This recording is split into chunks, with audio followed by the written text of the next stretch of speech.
मेरी शादी तो अयोध्या से नहीं हुई है ना, अयोध्या से नहीं हुई है, अयोध्या के धन दौलत से भी नहीं हुई है। यहाँ ये क्या कहते हैं, यार इस अयोध्या के सोने के महल से भी मेरी शादी नहीं हुई है। मेरी शादी तो श्री राम से हुई है। जहां मेरे श्री राम है वहीं मेरी अयोध्या है।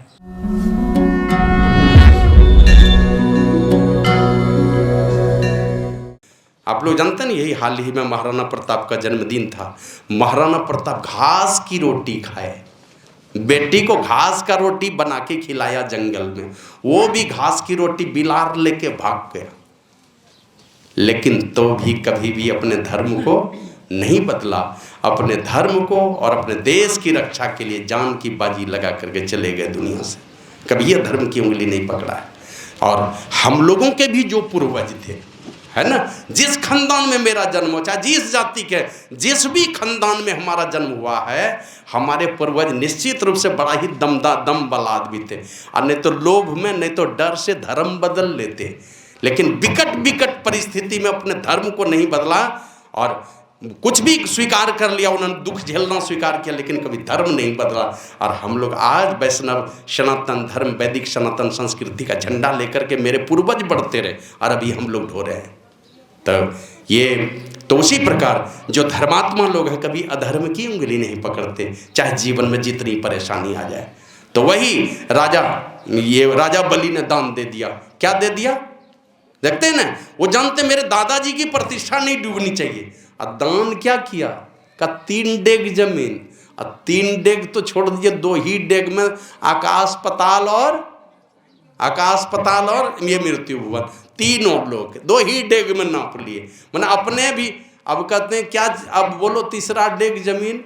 बोला जो दान देने वाला होता है ना, दान से बढ़कर दान देने वाली की कीमत होती है, दानी की कीमत। तीसरा डेग अब मेरे माथा पर रख दीजिए। नहीं है कोई जगह तो मेरे माथा पर रखिए तीसरा डेग। तो तीसरा डेग अपने माथा पर रखवा के दोनों चले गए पाताल में। तो तनु तिय तनय धाम, धन और धरनी मन धरती, कुछ भी जगह जमीन धन दौलत सारा समर्पण सब लूटा देगा धर्म के खातिर। कुछ भी करेंगे, धर्म नहीं डूबना चाहिए। इसलिए पूज्य बाबा कभी कहते थे संतवानी कि धन दे तन को राखिए। तन को लोग बचाता, धन चला जाए तो चला जाए, तन नहीं जाना चाहिए। धन डूबे तो डूबे। इसलिए सब धन लुटा के भी शरीर को बचाना चाहता है। ये बीमारी है तो जाएगा, धन तो जाने दो, ये शरीर बचना चाहिए। तो धन दे तन को राखिए और तन दे राखिए लाज, है ना। शरीर चला जाए तो चला जाए, बिक जाए तो बिक जाए, जान चली जाए तो चली जाए, लाज और प्रतिष्ठा नहीं डूबनी चाहिए। तो प्रतिष्ठा बचाने के लिए जान की बाजी लगाते हैं। और धन दे तन दे लाज दे, एक प्रीति कर काज। वो प्रीति का जो कार्य है, प्रेम का जो कार्य है, वो है परमात्मा की भक्ति। इसके लिए तन धन लाज सब मटिया मेट कर देता है परमात्मा की खातिर। कुछ भी कर लेगा। भरी जवानी में सबरी चली गई मतंग मुनि के यहाँ, उसको डर नहीं था। सारी जवानी मीरा घुंघरू लेकर के नाचती रही कृष्ण भगवान के लिए। अभी भी उनको वो क्या कहते हैं, पाजेब के घुंघरू अभी भी बजते हैं इसलिए कि उनके घुंघरू बजते थे कृष्ण भगवान के लिए, दुनिया को रिझाने के लिए नहीं बजते थे। तो सब कुछ लुटा देता है परमात्मा के खातिर। अब तुम्हारे एक नाम भूल रहा हूं, राबिया सूफी संत हुए हैं, चले जा रहे थे, बेसुध पड़ी हुई है। तो कोई एक आदमी जो है ना उसके बदन पर का चादर उठा के आगे बढ़ने लगा। अब जैसे आगे बढ़ा ना तो सूझने ही नहीं लगा उसको कुछ, तब पीछे हटा, चादर रख दिया उसी के बदन पर। तो देखा फिर आंख की रोशनी लौट आई। अब जैसे लौटे तो फिर लोभ हो गया, फिर चादर उठा के चलते बना। जैसे 2 कदम बढ़ाए तो फिर अंधा हो गया। तो 2-3 बार जब ये चादर रखे तो आंख की रोशनी आ जाए, और चादर लेके बढ़े तो अंधा हो जाए। तो उसी समय आकाशवाणी होती कि अरे मूर्ख, एक दोस्त मेरा सो गया तो तू क्या सोचता दूसरा दोस्त सोया हुआ है क्या? मेरा जो भी दोस्त है जो सो रहा है ना, मैं रखवाली कर रहा हूं उसकी। तो डर गया और चादर छोड़ करके वहां से चला गया। श्री सद्गुरु महाराज की जय। तो तनु तिय तनय धाम धन धरनी सत्य संध कहाँ तृण संवरणी, जो सत्य प्रतिज्ञ लोग हैं उनके लिए तृण के तुल्य कहे गए हैं। मतलब जो भक्ति के मार्ग पर चलना चाहता है। इस तरह की मर्म भरी बातें माता कैकेयी कह रही है। अब सोच लीजिए क्या वो स्वार्थ में है? स्वार्थ में आप पढ़िएगा अलग अलग रामायण में, कहा कि नहीं नहीं, अपने राम के साथ माता कैकेयी ने न्याय किया है। शास्त्र के दृष्टिकोण से देखेंगे तो राम जी के साथ माता कैकेयी ने न्याय किया है। संसार के पक्ष से देखेंगे तो अन्याय किया है। शास्त्र और अध्यात्म के पक्ष से देखेंगे तो राम के लिए न्याय किया है, भरत के लिए ही अन्याय किया है। संसार के पक्ष से देखेंगे तो भरत के साथ लगेगा बड़ा न्याय किया, अपनी माँ थी ना, राजा बनाना चाहा। लेकिन अध्यात्म के पक्ष से देखेंगे तो पता चला अपने बेटे भरत को संसार में फंसाया है और अपने राम जी को संतों की सेवा में 14 वर्षों के लिए भेज दिया।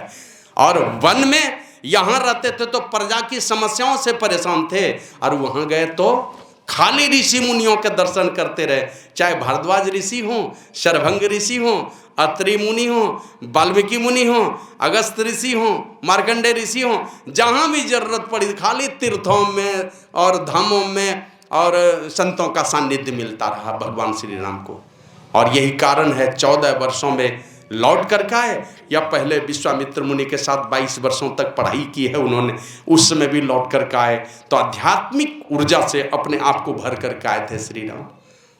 तो वही 14 वर्षों के लिए वन को जा रहे हैं। माता कैकेयी को भवन में है, राजा दशरथ से कहती है आप वरदान दे दीजिए हमको, 2 वरदान हमारा बाकी है धरोहर के रूप में। तो मांगा, मांगो जो चाहिए मांग लो, मांगो, क्यों नहीं मांगते? कहा अच्छा समय आएगा तो मांग लूंगी। नहीं नहीं अभी मांग लो, देर मत करो। बार बार दबाव दिया उनको मांगने के लिए, और उनको नहीं पता है कि हम कहाँ चक्कर में फंसने वाले हैं। अब माता कैकेयी सोच विचार करके वो देखती है कि अगर श्री राम वन को नहीं गया, बहुत सारी प्रजा है, जैसे घर बैठे अपने बेटा बेटी को छोड़ देता है पढ़ने के लिए, है ना, लगता है कि मेरा बेटा बेटी बहुत पढ़ता होगा, और माँ बाप भूल जाता है कि हमारे बच्चे किस जगह पर हैं, क्या करेगा, कौन साथी संगी के चक्कर में। और मैं खुद बताता हूँ, जो पढ़ने लिखने में बहुत कुशाग्र बुद्धि का था मैं, और जब मैं मैट्रिक में पढ़ रहा था, टॉपर स्टूडेंट, और शतरंज खेलने की आदत हो गई। उस समय बिना खेले मन नहीं लगता था। एक दिन बड़े भाई मेरे गए, 2-3 झापड़ लगाए सबके साथी के बीच में ही, फाड़ के फेंक दिया उस दिन शतरंज को, फिर दोहरा के नहीं छुआ कभी। श्री सद्गुरु महाराज की जय। तो राजा दशरथ के सामने में राम जी गए हैं कोप भवन में। सुमंत सारथी जो है वो बुला के लाते हैं, चलिए कोप भवन में, तो उसी के पास समस्या का निदान होगा। नहीं तो पता नहीं सुनने में अगर कुछ हो गया तो राम जी हम लोगों को छोड़ेंगे नहीं। तो बुला के उनको लेके आते हैं। अब बुला के लाने के बाद देखते क्या है, एकदम फर्श पर बेसूध पड़े हैं राजा दशरथ। अब बार बार गिड़गिड़ा रहे हैं कि अरे पगली, वरदान तो तुमने ठीक जो मांगा सो मांग लिया, हमने वचन दिया है तो वचन से मैं पीछे भी नहीं हट सकता, लेकिन थोड़ा सुधार कर लो उसमें। वो यही कि भरत को तुम राजा बनाना चाहती, चलो ठीक है। और छोटी रानी से खुश भी थे राजा दशरथ, ज़्यादा तुम मांग लो, ठीक है, तुमने जो मांगा, राजा भरत ही राजा बने, लेकिन राम को वनवास मत दो, रहने दो उनको भी। क्यों कहा? क्यों? तो यही राजा दशरथ ने कहा था, राम और भरत दोनों मेरी आंखें हैं। ये 2 जो आंखें हैं मेरी ना, ये भरत और राम, ये दोनों मेरी आंखें हैं। इन्हीं दोनों के माध्यम से मैं सारा संसार देखता हूँ। देखते हैं ना, दादाजी का अंतिम दोस्त, दादाजी का कौन होता है? पोता। अंतिम दोस्त है वो। अब पोता का पहला दोस्त वो दादा होता है। पोता का पहला दोस्त है, और दादा का अंतिम दोस्त होता है पोता। उसके सहारे चलता है। अगर बेटा नहीं मानता है तो पोता मानता है। और लगभग दादा पोता का रिश्ता कभी गड़बड़ाया नहीं है। सब रिश्ता, सबके घर में दादा पोता का रिश्ता बहुत पक्का चलता है। शायद बाप बेटे का वो रिश्ता नहीं चलता है जितना दादा पोता का रिश्ता चलता है। तो कहा कि राम और भरत दोनों मेरी आंखें हैं, इन दोनों को रहने दो। कहने का मतलब, दोनों आँखों का मतलब समझ रहे हैं ना? मैंने एक तरफ परमात्मा की भक्ति की का आसरा और दूसरे तरफ संतों की कृपा का भरोसा। ये दोनों भरोसा लेकर के जो चलते हैं, संतों की कृपा का भरोसा और परमात्मा की भक्ति का आस लग लेकर के जो चलते हैं, भक्ति का सहारा लेकर के जो चलते हैं, कभी भी वो भटकेगा नहीं। और इसीलिए नारायण स्वामी ने कहा, दो बातों को याद रख, जो चाहो कल्याण, नारायण एक मौत को, दूजे श्री भगवान। मौत को याद रखना और दूसरा है परमात्मा को याद रखना। संत महात्मा बार बार मौत को याद दिलाते रहते हैं, होश देते रहते हैं लोगों को। राम नाम के हीरे मोती संत बिखेरे गली गली, ले लो रे कोई राम का प्यारा, आवाज़ लगाए गली गली, गली गली आवाज़ लगा लगा करके कहते हैं। अब पढ़िए गुरु महाराज को, वो चेतावनी भरे भजनों को पढ़ेंगे तो कहते हैं, दिन बीतत जावे आयु खुटावे, भजो भजो रब प्रणाम, है ना। दूसरे भजन, छन छन पल पल समय सिरावे, नर तन दुर्लभ फिर नहीं पावे, धन जन परिजन सहित अपन तन, सब छाड़ी जइहो काम न अंत आवे। तो इसलिए क्या करना है, दुर्लभ मानुष तन करिए गुरु भजन, बिना रे भजन व्यर्थ जन्म न वसावे। अगर भजन नहीं करोगे गुरु की युक्ति से तो बिना रे भजन व्यर्थ जन्म न वसावे, व्यर्थ ही में ही जन्म खत्म हो जाएगा और फिर दोहरा के मिलेगा भी नहीं ये शरीर। अगर व्यर्थ में गवा दिया तो दोहरा के मिलने वाला नहीं है। और थोड़ी भी पूंजी आपने अर्जित कर ली, कहते थोड़ी भी भक्ति तुमको नीचे जाने नहीं देगा। तो पूज्य बाबा कहते रोक लो, उतनी सी भक्ति कर लो कि कम से कम फिर से मनुष्य का शरीर मिल जाए। नहीं मिले करोड़पति के घर में जन्म, सुपे डलिया बुनने वाले के घर में हो जाए, कि जूते सीने वाले के घर में जन्म हो जाए, कहीं भी जन्म हो जाए, लेकिन कम से कम आदमी का शरीर मिले। नहीं तो अपने घर में सुअर बन जाओगे, अपने घर में बकरा बन जाओगे, भैंस बन जाओगे, गाय बन जाओगे, मुंह में बोली ही नहीं रहेगी।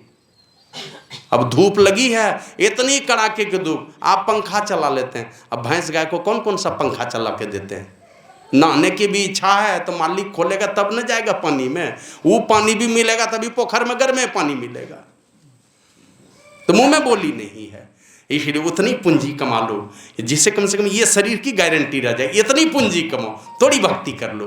कृष्ण भगवान ने कहा थोड़ी भी भक्ति करोगे तो महाभय से बच जाओगे। अब महाभय क्या है, सबसे बड़ा भय है यही, ये कहीं अपने घर में कुत्ता नहीं बन जाए, अपने घर में जो बैल बंधा कहीं वो वाला हम नहीं बन जाए, कि जो कुत्ता भू भू करता है दिन रात कहीं वो वाला हम बन करके अपने द्वार पर नहीं पड़ जाए। श्री सद्गुरु महाराज की जय। तो इसलिए ये राम और भरत दोनों मेरी आंखें हैं, इसलिए देवी ऐसा मत मांगो। लेकिन माता कैकेयी नहीं माना और फिर राम जी को बुलाया गया है। सुबह होते होते राम जी आए, माता से सारी बातें पूछ करके जान लिए। और हमने इसलिए भी इस बात की चर्चा इसलिए हमने शास्त्र पढ़ करके किया, वो इसलिए आज आप लोग जानते एक बेटे की शादी हो गई, अधिक बाबू के एक बेटे की शादी हो गई, दूसरे बेटे की शादी है। अब ये शादी है तो पवित्र रिश्ते हैं। दूसरे देशों में जो शादी होती है ना, वो होती है और टूट जाती है। और हमारे यहाँ होता है पानी ग्रहण समारोह, हमारे यहाँ विवाह होता है, मैरिज नहीं होता है, शादी नहीं होती। हमारे यहाँ पानी ग्रहण समारोह होता है, हाथ पकड़ा जाता है। कितने दिनों के लिए? पुरोहित 7 फेरा लगवा के 7 जन्मों का। ये नहीं है केवल शरीर से शरीर का रिश्ता बनाया जाता है, बल्कि पारमार्थिक जीवन भी हमारा पवित्र हो जाए, इसलिए पति पत्नी का रिश्ता है। देखते हैं हमारे यहाँ शास्त्रों में बिना पत्नी के यज्ञ नहीं होगा, इस प्रकार का विधान है। तो पारमार्थिक यात्रा बढ़िया से चले, इसीलिए ये क्या कहते हैं दाम्पत्य जीवन है, पानी ग्रहण समारोह है। अब ये पानी ग्रहण समारोह के बाद एक बहुत बड़ी जवाबदेही है बेटे के ऊपर और माँ बाप के भी ऊपर, उनके ऊपर। किस रूप में आप देखते हैं अनजाने बाप की किसी बाप की अनजानी बेटी जिसको आप नहीं जानते हैं, बस थोड़े दिनों से देखा है तो पता कि इसकी बेटी है कि इस खानदान की है, ये पढ़ी लिखी होगी। अब क्या है भगवान जाने और वही जाने, उसका माँ बाप जाने। लेकिन आज से नए जीवन की शुरुआत होने वाली है। अब आप थोड़ा विचार कीजिए, देवी सीता राजा जनक की बेटी थी? नहीं थी, सब लोग जानते हैं किनकी बेटी थी। ऋषि मुनि का गर्दन काट के और उससे खून निकाल करके रावण ने जमा किया, अपने लंका क्षेत्र में उसको दफनाना चाहा तो देखा कि कहीं गड़बड़ी हो जाएगी, तो ले जाके जनकपुर में लाकर, जनकपुर मैंने राजा जनक के इलाके में ले जाकर दफना दिया। पड़ गया अकाल, और अकाल पड़ने के बाद राजा जनक ने सोने के हल से जुताई की है, तो सोने के कलश से देवी सीता प्रकट हुई है, मन ऋषि मुनियों के खून से प्रकट हुई, वो है देवी सीता। और विश्वामित्र मुनि कहाँ लेके चले गए? जिनके माँ बाप का ठिकाना नहीं है, विश्वामित्र मुनि वहीं लेके चले गए राम लक्ष्मण को। अब कैसी है परीक्षा की घड़ी? अब विश्वामित्र मुनि कहे कि धनुष भंग करोगे तो सीता से ब्याह होगा, और एक ब्याह यहाँ कर लेना, अब बाद में पिताजी के कहने पर दूसरा भी कर लेना, है ना, पिताजी तुम्हारे किए ही हैं, तुम भी कर लेना, एक यहाँ कर लेना और एक फिर बाद में पिताजी के कहने पर कर लेना। लेकिन वही सीता स्वयंवर में गए हैं, जिस लड़की के माँ बाप का ठिकाना नहीं है, जिसका गोत्र का ठिकाना नहीं है, उस घर में राजा ये गुरु विश्वामित्र मुनि राम और लक्ष्मण को लेकर के चले गए।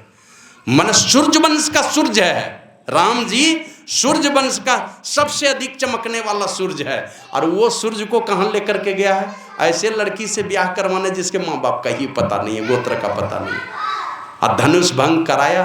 तो आप लोग जानते हैं ना, सब दिन गुरु चरण का भरोसा लेकर के राम जी चले। अंतिम में भी जब सब राजा तो अपनी हिम्मत से धनुष भंग करना चाहते थे, नहीं हिला सके, सब हजारों हजार राजा एक साथ मिलकर के धनुष भंग करना चाहते थे, तो भी भंग नहीं हुआ, हिला ही नहीं सके। तो राजा जनक कहते हैं, लगता है मेरी बेटी जो है कुमारी रह जाएगी। ये इनके क्रोध का ठिकाना नहीं था लक्ष्मण का। ये उठ करके खड़े हुए, कहा अभी ये सब बात मत बोलिए, कहा मेरी मर्जी होगा ना तो इस धरती को उठा के फेंक दूंगा, धरती को उठा के ले जाकर समुद्र में फेंक दूंगा मैं, यही कहते थे। और यही कारण था जब धनुष भंग हुआ था, लक्ष्मण जी क्या किए थे? एकदम तीर से धरती को रोके हुए थे, कहीं भूकंप नहीं आ जाए। जिसको इतना इतना राजा हिला नहीं सका, वो जब भंग होगा तो क्या हो जाएगा पता नहीं। तो धनुष भंग करने के पहले जब गुरु विश्वामित्र का आदेश हुआ तो उठते हैं, आदेश होने पर उठे, और सबसे पहले वहां जाने के पहले गुरु जी का चरण छू लिए। अपनी शक्ति है, लेकिन दुनिया वालों को दिखाई कि अपनी शक्ति के साथ ही साथ आसरा किसका लेके चलना है। गुरु महाराज लिखते हैं, त्राही गुरु त्राही गुरु त्राही गुरु कहू हो, और असार संसार से गुरु बल तरु हो। चलना चाहते हैं तो गुरु का बल ले लीजिए। गुरु के पास किनका बल है? वो साक्षात परमात्मा है, परमात्मा की सारी शक्ति है उनके पास। परमात्मा का खोज नहीं सकते, लेकिन उन्हीं का बल है गुरु के पास में, तो उनका बल का भरोसा ले लीजिए, उनकी कृपा का भरोसा ले लीजिए, तब आगे बढ़िए। तो कहीं असफल नहीं होंगे, कहीं असफल नहीं होंगे। जो गुरु का आसरा और भरोसा लेकर के चलता वो सफल ही सफल होता। इसलिए गुरु महाराज कहते थे, नहीं कुछ कर सकते हो तो गुरु मंत्र को जपते चलो और गुरु की मूर्ति का मानस ध्यान करते चलो। ये दो काम भी करते करते करते तुम संसार में जहां भी चलोगे कभी फेल नहीं होगे, सब दिन पास, उत्तीर्ण ही उत्तीर्ण होगे। तो इसलिए वो विश्वामित्र मुनि को प्रणाम करके जाते हैं, और जैसे प्रत्यंचा चढ़ाते हैं टुक पट से धनुष छूट गया। अब ब्याह करके वहां से आए, है ना, अब ब्याह करके आए हैं, ब्याह अभी हुआ नहीं। अब संदेश गया राजा दशरथ के पास कि जब चार चार बेटी है इस घर में, इनके छोटे भाई की भी बेटी है, तो चार बेटा वहाँ भी है, चार बेटी यहाँ भी है, चारों का काहे नहीं ब्याह हो जाए। तो राजा दशरथ वहाँ से बारात लेकर के आ गए, और बारात लेके आए, चारों बेटे का ब्याह किए। एक बात भी राजा दशरथ कुछ नहीं बोले, बस गुरुजी जो निर्णय दे दिए सो दे दिए, बस उनका निर्णय सर्वमान्य है मुझे, उसमें कोई नुक्ताचीनी नहीं। और नहीं तो विरोध कर देते, चक्रवर्ती सम्राट है, मेरा खानदान में कलंक लगा दिया, ये लगा दिया, कुछ भी बोल सकते थे। लेकिन गुरुजी का आदेश है, स्वीकार कर लिया। और किस रूप में स्वीकार किया जानते हैं? गए बारात लेके, अब राजा जनक हाथ में जल लेके खड़े हैं, लोटा में। समधि मिलन के समय में बेटी बाप खड़ा रहता है स्वागत करने के लिए, तो हाथ में जल का लोटा लेकर के खड़े हैं कि समधि दो गले गले मिलना है। और हाथ में लोटा है, जल से भरा हुआ लोटा, और राजा दशरथ उसी समय होशियारी कर गए। दोनों हाथ तो इधर फंसा हुआ है ना लोटे में, और राजा दशरथ आगे बढ़े और राजा जनक का पैर छू करके प्रणाम कर लिए। अब है कौन? 1 लाख से अधिक राजा पर शासन करने वाला चक्रवर्ती सम्राट है राजा दशरथ। अब प्रणाम किसको किया? राजा जनक को, क्योंकि इनको पता है चक्रवर्ती सम्राट हम हैं, लेकिन ये कौन हैं? ये विदेह हैं, देह में रह करके भी देह से अलग हैं, आत्मज्ञानी पुरुष हैं। इसीलिए सुखदेव मुनि जाके चेला बना है उनका। भले घर गृहस्थी का जीवन है, लेकिन आत्मज्ञानी पुरुष हैं, ये समझ करके जाके प्रणाम कर लिया अपने समधी को, है ना। इसलिए कहा चांडाल से भी मोक्ष के उपाय को जानना चाहिए। जहां भी रिश्ता ऐसा मिले, अगर हमसे ज्यादा ज्ञान है तो जाकर के सीखना। आप लोग जानते हैं ना, ये गुरु अंगद देव जी के शिष्य बने थे अमरदास जी। कौन थे अमरदास जी? जानते हैं ना, समधी थे, समधी बन गए शिष्य। और कब बने? 90 वर्ष उम्र थी उनकी, 90 वर्ष उम्र में अंगद देव जी के शिष्य बने। अब सोच लीजिए 90 वर्ष में तो शरीर नहीं संभलता है, और वो चेला बना है 90 वर्ष की उम्र में अपने समधी का। और अपने समधी के लिए पानी लाना, नहलाना, भोजन बनाना, खाना खिलाना, सब काम करते थे। गुरुजी के सामने बैठते भी नहीं थे, खड़े रहते थे। तो उसी तरह राजा जनक का पैर छू करके प्रणाम कर लिया राजा दशरथ ने। तो राजा जनक लजा गए, बुझते हैं ये चक्रवर्ती सम्राट, जिनके राजपाट को देख करके इंद्र को लालच होती है। जरूरत पड़ने पर इतने वीर हैं ये कि जरूरत पड़ने पर असुरों से लड़ने के लिए देवता लोग लेके जाते हैं इनको। अब वो हमको पैर छू के प्रणाम कर लिए, जिनके घर में माने मेरा दामाद है, इनका बेटा राम दामाद बनने वाला है, वो भी कोई साधारण लोग नहीं, भगवान है स्वयं, और वो हमको पैर छू के प्रणाम कर लिया। तो राजा जनक बड़े लज्जित हो गए। वो कहते हैं महाराज ये क्या किया? लेकिन राजा दशरथ ने जो बात कही है वो हर लोगों को ध्यान देने योग्य है। राजा दशरथ ने यही कहा कि महाराज आप तो दाता हैं, दाता, मैं याचक हूँ, मैं भिखारी हूँ, हमने कुछ दिया नहीं आपको, दिए तो आप हैं, है ना। जो आपके कलेजे का टुकड़ा, जो आपके जिगर का टुकड़ा है, वो आप मुझे दे रहे हैं, हमने कुछ नहीं दिया है आपको। बेटी ही जाएगी वहाँ, बेटा मेरा कहीं नहीं जाने वाला, बेटा तो मेरे साथ रहेगा। और आपकी बेटी उस घर में जा रही है जहाँ कोई जान पहचान का नहीं है, और आपकी बेटी मेरे घर में जाएगी तो मेरा वंश बढ़ेगा, मेरी कीर्ति को लहराने वाला जो मेरे वंश में आएगा। अगर आपकी बेटी नहीं गए तो मेरा वंश आगे कहाँ से बढ़ेगा? कौन मेरी कीर्ति को फहराएगा?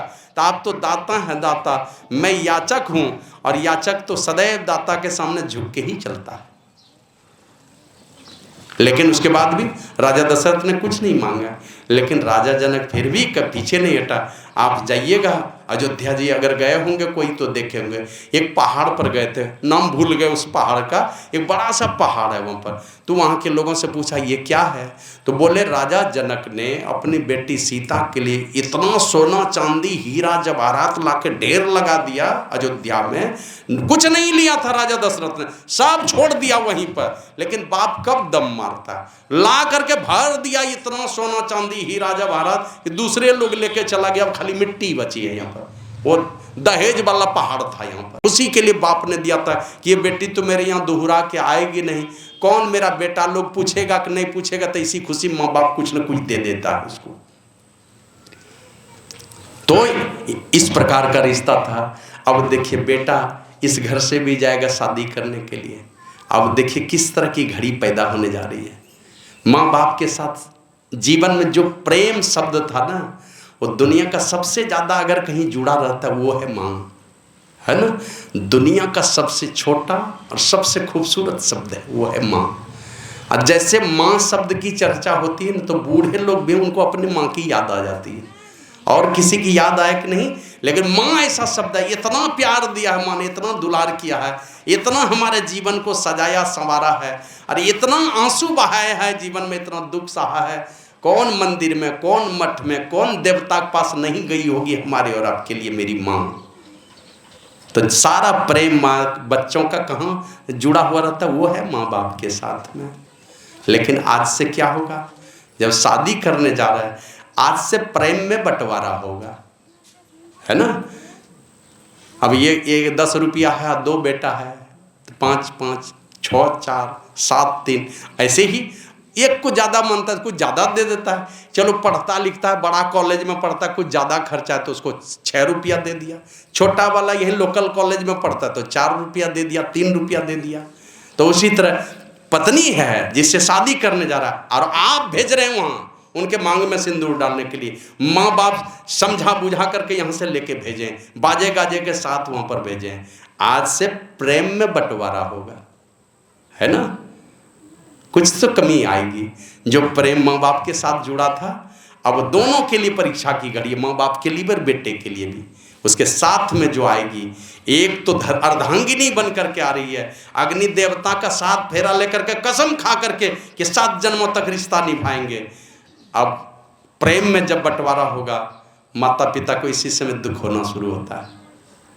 और जानते हैं, एक बार पेपर में पढ़ रहे थे कि एक माता जी बगल में किसी अपने ही उम्र के किसी सहेली के पास गई, बूढ़ी हो गई थी, तो बगल वाली से जाके पूछते कि बहन, ये तुम्हारी बेटी का ब्याह हुआ, दामाद कैसा मिला? तो वो कहते रे बहन मत बोलो, दामाद वो तो गौ है, गौ। गौ समझते हैं ना, मतलब जिस खुट्टा में बांधो कुछ नहीं बोलने वाले, का दामाद वो तो गौ है। मैंने मेरी बेटी जो कह दे, एक बात नहीं उठाने वाला है मेरा दामाद। कहा तब तो बहुत बढ़िया है। बोला अच्छा बेटे की शादी हुई है, बहू कैसे आई है?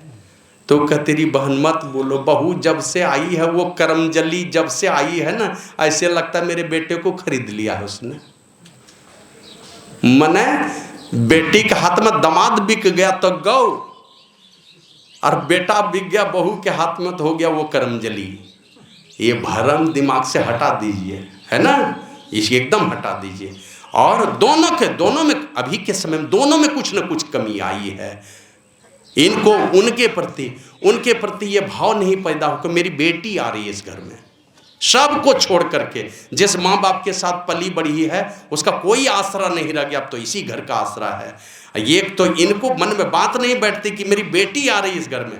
और देवी सीता जब वन को गई है ना, राम जी जा रहे थे, तो देवी सीता को माता कौशल्या ने कहा कि पुत्री ये बताओ, राम तो क्षत्रिय है, क्षत्रिय वो जन्म ही लिया है इस दुनिया में लोक कल्याण के लिए, साधु संतों को सुख देने के लिए उसका जन्म ही हुआ। वो तो कहीं भी रह करके दुख भोग लेगा, कुछ भी करेगा, लड़ेगा मरेगा, कोई बात नहीं, इसी के लिए आता है इस दुनिया में। लेकिन तुम का फूलों की जो कोमल कोमल पंखुड़ी है ना, कोमल पंखुड़ी, वो भी तुम्हारे पैर के दाबने से उसमें थोड़ी भी दाग नहीं आती है। पंखुड़ी के चलते तुम्हारे कोमल कोमल पैरों में दाग पड़ जाते हैं। अब सोच लीजिए कितने कोमल थे उनके पैर। तुम कहाँ जाओगी, कहाँ जाओगी तुम? देवी सीता को राजा दशरथ ने भी मना किया, पुत्री तुम मत जाओ, यहीं पर रहो। लेकिन वही कहा, माँ मैं तो जा रही हूँ अपने पति के साथ, बस मेरी शादी तो अयोध्या से नहीं हुई है ना, अयोध्या से नहीं हुई है, अयोध्या के धन दौलत से भी नहीं हुई है। यहाँ ये क्या कहते हैं, यार इस अयोध्या के सोने के महल से भी मेरी शादी नहीं हुई है। मेरी शादी तो श्री राम से हुई है, जहाँ मेरे श्री राम है वहीं मेरी अयोध्या है। और मैं अपने पति के साथ इसलिए नहीं जा रही कि उनके पति के जीवन में बाधा बनूं। मैं तो चलूंगी अपने स्वामी के साथ और पति के आगे आगे चलूंगी मैं, और उनके रास्ते के सारे कांटों को मैं चुनते हुए जाऊंगी, न कि पीछे पीछे उनका बोझ बन करके। मैं आगे आगे चलूंगी और उनके जो भी बाधाएं, जो भी कांटे उनके रास्ते में पड़ेंगे, उन सारे कांटों को मैं चुनते हुए चलूंगी। तो जीवन भर तो कांटा चुनी, लेकिन एक बार अपने पति को लाकर ऐसे जगह में खड़ा कर दिया कि राम की दुर्दशा हो गई। कहाँ पर जानते हैं? 13 वर्षों तक उनके मन मंदिर में, देवी सीता के मन मंदिर में श्री राम को छोड़ करके कुछ नहीं। वन में पति पत्नी हैं, ब्रह्मचर्य व्रत दोनों लिए हुए हैं। लक्ष्मण जी तो पत्नी को छोड़ के गए, निराहारी बने हैं, ब्रह्मचर्य व्रत का पालन वो कर रहे हैं। और राम और सीता ने भी ब्रह्मचर्य व्रत का पालन देखा। भरत जी और शत्रुघ्न ने भी, सब चारों भाई ने ब्रह्मचर्य व्रत का पालन 14 वर्षों तक किया। तो सारी प्रजा ने भी किया 14 वर्षों तक ब्रह्मचर्य व्रत का पालन। इसलिए जब राम जी लौट के आए थे ना, तो पता किया कि कितने लोग जन्म लिए, पता चला एक भी जन्म नहीं लिया। तो 14 वर्षों तक रहे। उन 13 वर्षों में तो देवी सीता ने कभी कोई बाधा नहीं खड़ी की। एक जगह गड़बड़ी हो गई, उस सोने की हिरण को देखा। अब मन मंदिर में श्री राम हट गए, अब मन मंदिर में सोने की हिरण बैठ गई। हमको तो वही चाहिए। क्या चाहिए? सोने की हिरण। देवी सीता ने देख लिया।